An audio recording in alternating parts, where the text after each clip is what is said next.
Let's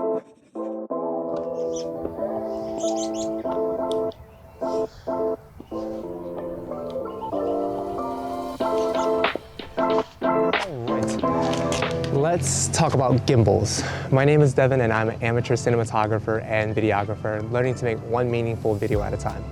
So I recently wanted to go back and talk about gimbals because the way I shoot now is a lot more handheld, and even if I needed to do a tracking shot, I do a handheld.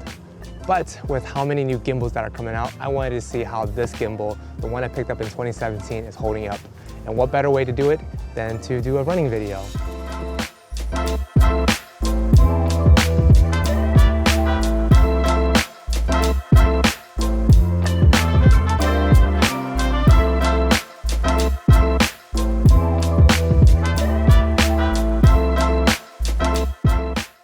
And action. Cut. You do that.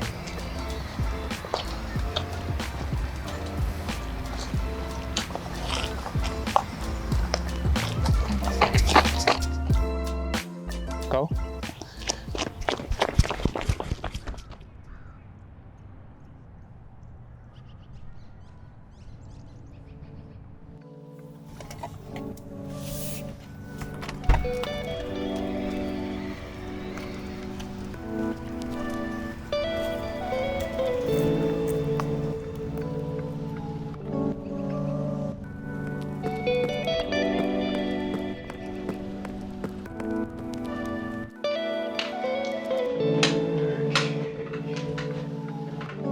All right, so let's answer the question. Is the Zhiyun Crane V2 enough in 2023? And my answer is yes, with some question marks.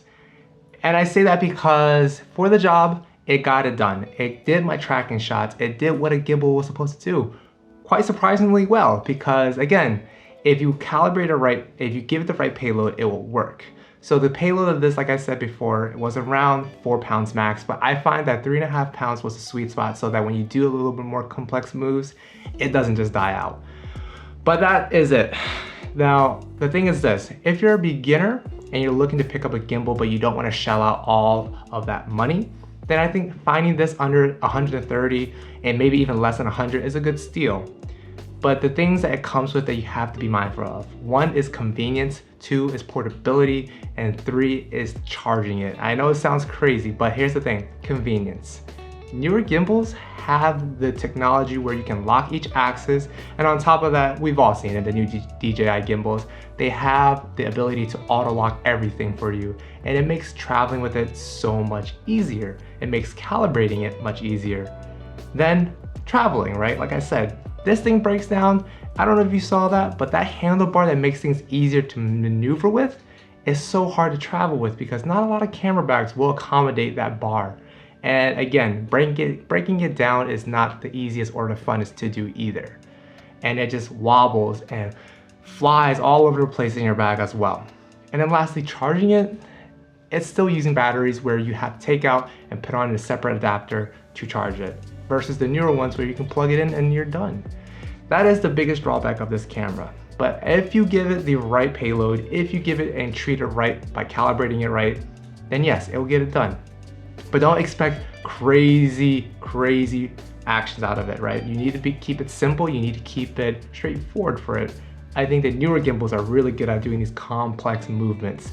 But other than that, I think this is a usable lens in 2023. I said lens. This is a usable gimbal in 2023, especially if you need something simple like a tracking or a follow.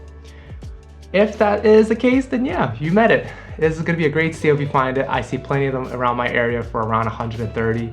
And I was quite surprised to see that many of them, right? But if you find one for less, definitely take it and let me know what is your experience with it, because I wanna see what other people do, if people are still using it or not.